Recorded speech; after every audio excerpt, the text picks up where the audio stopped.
Hello everyone. I hope आप सभी अच्छे होंगे। तो आज एक अनदर वैकेंसी के बारे में डिस्कस करेंगे जो कि हमारे कोल इंडिया लिमिटेड की ओर से आ रही है।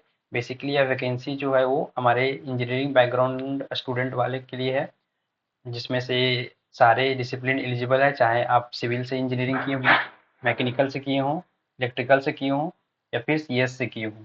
बेसिकली इसमें सीएस बैकग्राउंड वाले जो स्टूडेंट हैं उनके लिए बहुत बड़ी अपॉर्चुनिटी है, क्योंकि अगर आप सीएस से इंजीनियरिंग किए हो तो आपको गवर्नमेंट जॉब मिलना बहुत मुश्किल होता है। लेकिन बहुत सारे ऐसे आते हैं जिसमें सीएस वाले डिसिप्लिन अलाउ करते हैं, तो इसमें अलाउ किया गया है, एलिजिबल हैं आप। तो अगर आप सीएस से इंजीनियरिंग किए हैं या फिर एमसीए किए हैं, बीएससी इंजीनियरिंग किए हैं, तो आप एलिजिबल हैं। आप डेफिनेटली इस फॉर्म को फिलअप कीजिए, आपके लिए बहुत बड़ी अपॉर्चुनिटी है। ठीक है, तो और सैलरी बहुत अच्छा है, वर्क बैलेंस बहुत अच्छा है, एग्जाम का प्रोसेस भी बहुत है अच्छा है। सिलेक्शन प्रोसेस, एक वन डे एग्जाम देना है आपको, 3 आवर का पेपर 1 पेपर 2, और फिर अगर आप क्वालिफाई हैं तो आप सिलेक्शन से दूर नहीं है। तो अगर आप एलिजिबल हैं तो आप डेफिनेटली फॉर्म को फिलअप कीजिए। पहले हम लोग डिस्कस करते हैं इसमें कि क्या क्या रिक्वायरमेंट है, सैलरी क्या होगा, एग्जाम प्रोसेस क्या होगा, सारा चीज़ डिस्कस करेंगे। तो हम लोग वन बाय वन डिस्कस कर लेते हैं। तो सबसे पहले हम लोग आते हैं कि जो वैकेंसी है हमारा कोल इंडिया लिमिटेड की ओर से आई है। एक महारत्न कंपनी है, एक बड़ी कंपनी है, ए ग्रेड की। ठीक है, तो आपको प्योर गवर्नमेंट जॉब मिलने वाला है इस वैकेंसी से। और सबसे अच्छा है कि आप सीएस के लिए भी एलिजिबल हैं, सीएस बैकग्राउंड से हैं तो एलिजिबल हैं। तो पहले इसमें देखते हैं कि इम्पोर्टेंट डेट क्या है, एक्टिविटी और इम्पोर्टेंट डेट। तो जो ओपनिंग डेट है इसका वो 12/5/2026, 12 मई 2026 को स्टार्ट होने वाला है एप्लीकेशन। और लास्ट डेट इसका जो है 11 जून को लास्ट एंडिंग डेट है, लास्ट सबमिशन डेट। तो इससे पहले आप फॉर्म फिलअप कर लीजिएगा कि अब 12 से स्टार्ट होने वाला है, तो 20 से 25 मई के बीच आप फॉर्म तक 20 से 25 मई तक आप फॉर्म फिलअप कर लीजिएगा। तब लास्ट में प्रॉब्लम होती है तो आप सेफ हो जाए पहले फॉर्म फिलअप करके। ठीक है, तो नेक्स्ट देखते हैं इसमें। जो आपका एग्जाम होगा वो एडमिट कार्ड आने के बाद आपको वेबसाइट पे दिख जाएगा। एडमिट कार्ड आने के बाद, अभी डेट तो नहीं दिया गया है इसमें, लेकिन आपका वेबसाइट पे आपका लॉगिन करने के बाद आपका एग्जाम एडमिट कार्ड दिख जाएगा, तो आप एग्जाम आराम से दे सकते हैं। ठीक है, नेक्स्ट इधर देखते हैं क्वालिफिकेशन और एलिजिबिलिटी क्राइटेरिया क्या है। यहाँ पे देखिए नेम ऑफ डिसिप्लिन दिया गया है पोस्ट कोड के साथ। आप कौन कौन सा डिसिप्लिन जो है वो एलिजिबल है एग्जामिनेशन के लिए, इस वैकेंसी के लिए। तो सबसे पहला सिविल जो डिसिप्लिन है उससे आपको यहाँ पे मिनिमम क्वालिफिकेशन दिया गया है, degree in relevant branch of engineering with minimum 60%। अगर आप सिविल से इंजीनियरिंग किए हैं तो आपके पास 60% होना चाहिए इंजीनियरिंग में। और इंजीनियरिंग रिलेवेंट ब्रांचेज, आपका ब्रांच वहाँ पे दिखेगा नीचे, उसका है ब्रांचेज बताया गया है, आप वहाँ पे ब्रांच देख सकते हैं। अगर आप इलेक्ट्रिकल से हैं तो इलेक्ट्रिकल में भी आपको सेम 60% होना चाहिए, मैकेनिकल में सेम 60% होना चाहिए। और यहाँ पे आता है जो हमारा सी एस आई टी जो डिसिप्लिन है उनके लिए। तो ये इसमें थोड़ा सा है कि आप फर्स्ट क्लास डिग्री के साथ बी बीटेक और बीएससी इंजीनियरिंग होना चाहिए आपका कंप्यूटर साइंस से, या फिर कंप्यूटर इंजीनियरिंग होना चाहिए आपका, या आईटी और any first class degree with MCA. कोई भी फर्स्ट क्लास डिग्री हो, एनी फर्स्ट क्लास डिग्री और विथ एमसीए, एमसीए होना चाहिए आपका, जरूरी है। अगर फर्स्ट क्लास डिग्री के साथ हैं तो आपका एमसीए होना चाहिए। और अगर भी आपके पास बी बीटेक डिग्री है तो आप एलिजिबल हैं उसके लिए। ठीक है, तो नेक्स्ट है E N T. E N T bachelor of engineering के लिए, बी के लिए है, एंड बीटेक बीएससी के लिए एलिजिबल है इसमें। तो ये भी 60% आपका होना चाहिए इसमें भी। नेक्स्ट है जियोलॉजी, इसमें एमएससी होना चाहिए, एमटेक होना चाहिए, एम एमएससी या एमटेक होना चाहिए। जियोलॉजी और अप्लाइड, जियोलॉजी और जियो फिजिक्स और अप्लाइड जियो फिजिक्स मिनिमम 60 मार्क्स होना चाहिए। आपके पास ये डिग्री होना चाहिए 60% मार्क के साथ।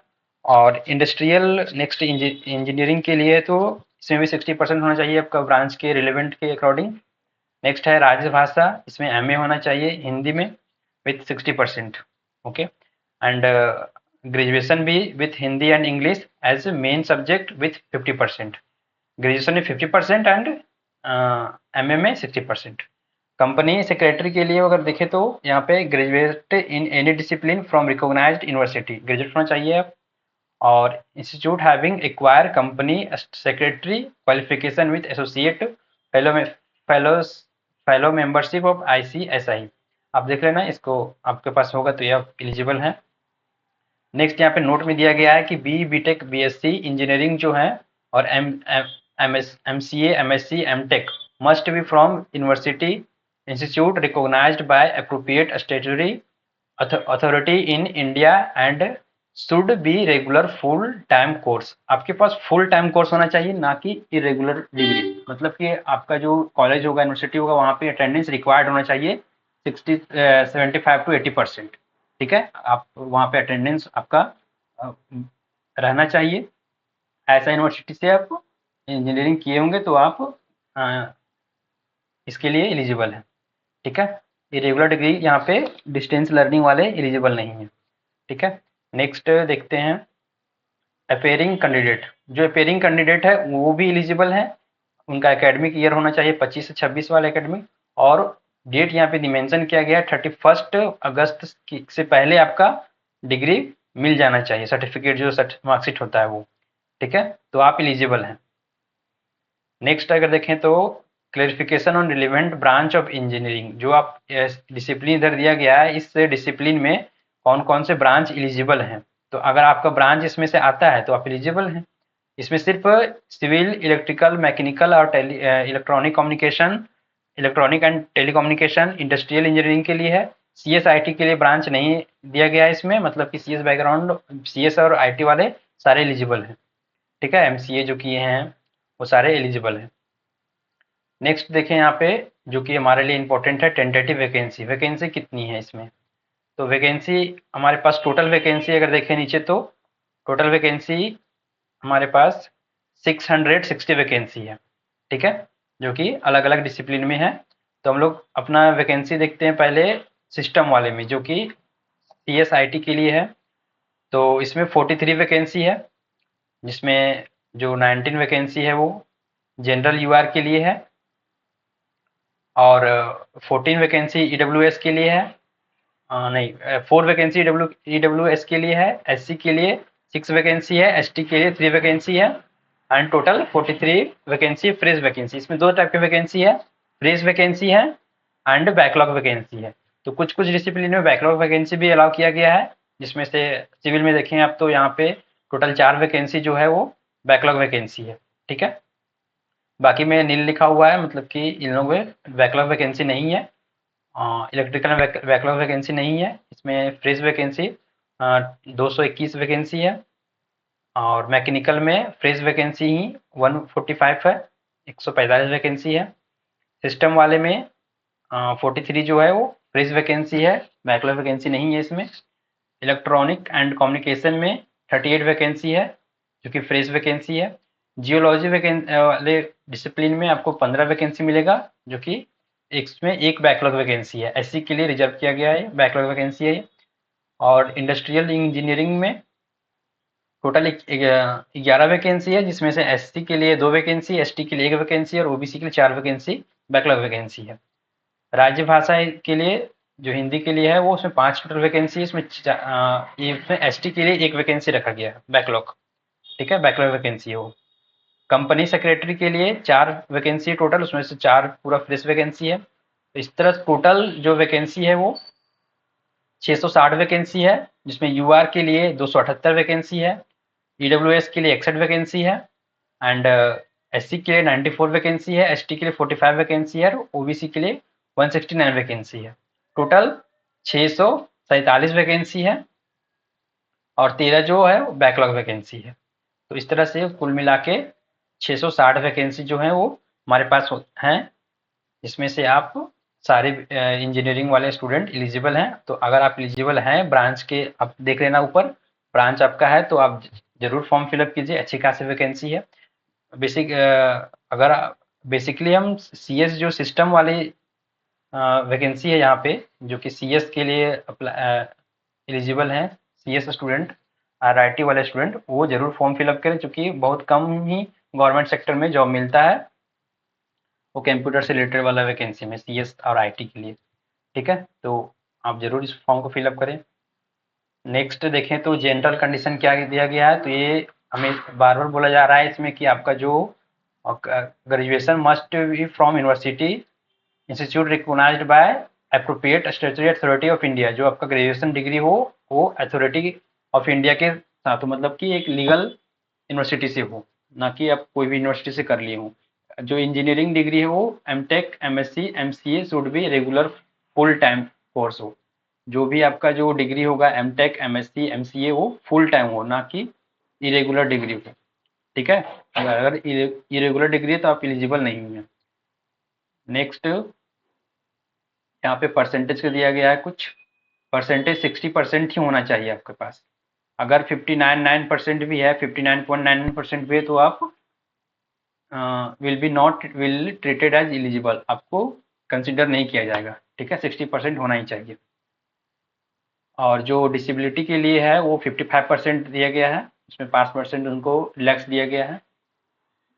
नेक्स्ट देखते हैं सिलेक्शन प्रोसेस, सबसे इंपॉर्टेंट ये है। Selection will be based on mark obtain in computer based online test. CBT जो एग्जाम होगा उस पे ही सिलेक्शन जो प्रोसेस है पूरा बेस्ड है, उस पे ही। आपका इंटरव्यू वगैरह कुछ नहीं है, एक वन डे एग्जाम है, अभी बताया गया है पूरा। यहाँ पे नेक्स्ट टेस्ट सिटी जो है, यहाँ पे इसमें से थोड़ा सा टेस्ट सिटी जो आप यहाँ पे बताया गया है कि जो कंप्यूटर बेस्ड टेस्ट है will held at test city as mentioned in online application. जब आप फॉर्म फिलअप कीजिएगा तो वहाँ पे आपको 3 ऑप्शन चूज करने को मिलेगा।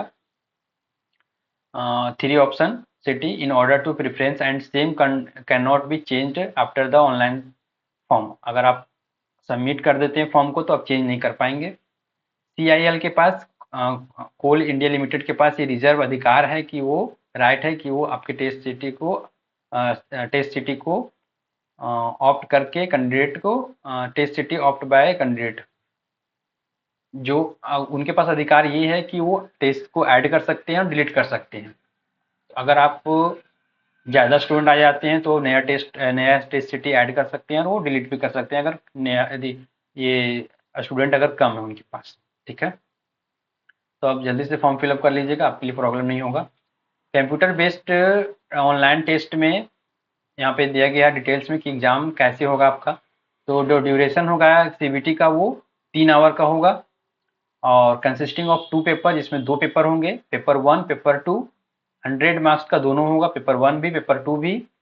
पेपर 1 में क्या पूछा जाएगा आपसे, तो जनरल अवेयरनेस पूछा जाएगा, general knowledge and awareness. Second reasoning, third numerical ability and general English. ये 4 चीज़ें पूछा जाएगा 4 सब्जेक्ट से पेपर 1 में। पेपर 2 में क्या होगा कि आपका जो कोर सब्जेक्ट है प्रोफेशनल नॉलेज जो डिसिप्लिन में है आपका, जैसे आप सीएस से हैं, एमसीए बीएससी इंजीनियरिंग और बीई बीटेक से, तो आपके कंप्यूटर का क्वेश्चन पूछा जाएगा इसमें। ठीक है, 100 क्वेश्चन होगा इसमें, 100 मार्क्स का। इसमें एक बेनिफिट ये है कि no penalty for wrong question, इसमें नेगेटिव मार्किंग नहीं है। तो जो आप जितना आपका सही होगा उतना ही मार्क्स मिलेगा आपको, नेगेटिव मार्किंग नहीं रहा है इसमें। ये बेनिफिट बहुत ही बड़ी बेनिफिट है। और no marks will be awarded for unattempted question. जो आप क्वेश्चन छोड़ देते हैं उसके लिए कोई एक्स्ट्रा मार्क्स नहीं मिलने वाला आपको, ये तो जाहिर सी बात है नहीं मिलेगा। और अगर कोई क्वेश्चन गलत भी आता है तो इंग्लिश वर्जन वाले क्वेश्चन को सही माना जाएगा। हिंदी में अगर गलत भी आ जाता है तो कोई दिक्कत नहीं है, उसको वो इग्नोर कर देंगे, बोलेंगे कि इंग्लिश में सही हमने क्वेश्चन दिया था। तो आप इंग्लिश में जरूर चेक करना क्वेश्चन को, अगर आपको लगे कि गलत है तो। ठीक है, मिनिमम क्वालिफिकेशन देखा जाए यहाँ पे तो बताया गया कि जनरल के लिए मिनिमम 40 मार्क्स होना चाहिए 100 में से, एंड 100 में से या minimum 40 marks for each paper. Paper बताया गया है सारे पेपर में, दोनों पेपर में 40 मार्क्स लाना है आपको ईच में। Minimum 35 marks in each paper, दोनों में 35 लाना है। और एस सी के लिए मिनिमम 30 मार्क्स लाना है।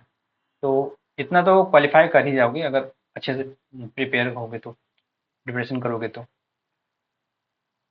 नेक्स्ट देखिए यहाँ पे एप्लीकेशन फ़ी जो कितना है, 1000 एप्लीकेशन फ़ी है, प्लस में एडिशनल 180 जो टोटल है उसमें से ऐड होगा, और ये जीएसटी के रूप में ऐड होगा। ठीक है, तो टोटल मिलाकर आपको 1180 रुपये पे करना पड़ेगा एग्जामिनेशन फॉर्म के लिए।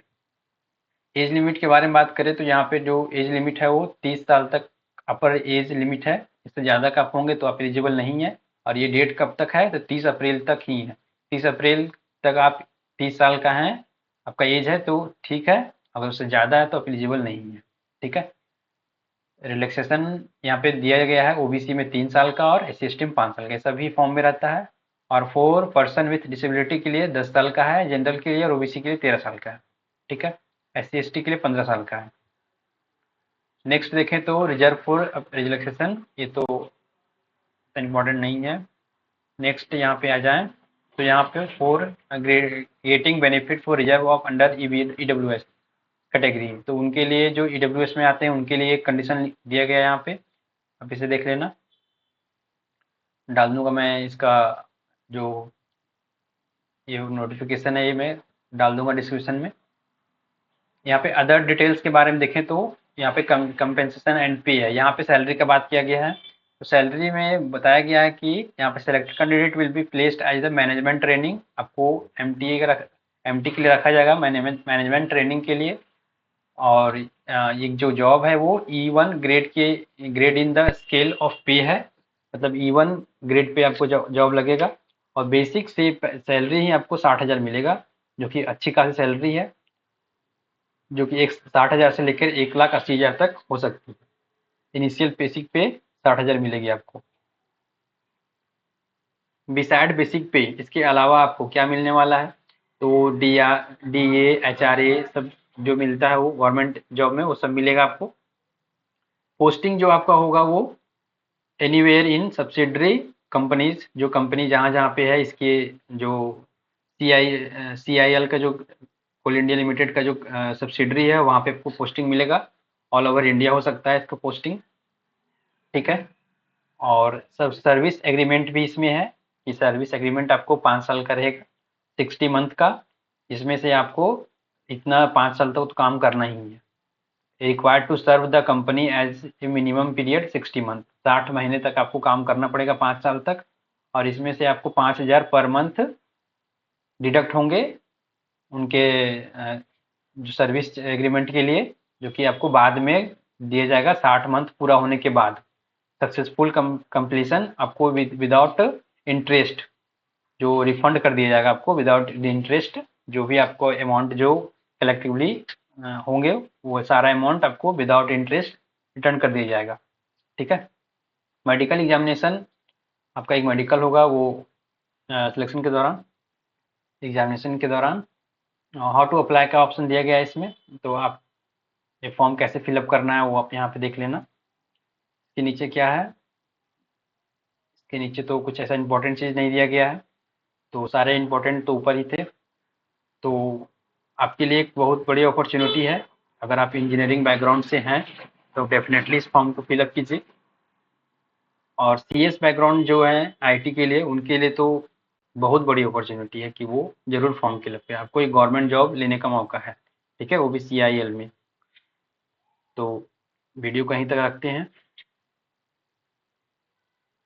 हमारे इस चैनल को सब्सक्राइब लाइक कमेंट और सब्सक्राइब कर सकते हैं ऐसे ही जॉब का नोटिफिकेशन देखने के लिए।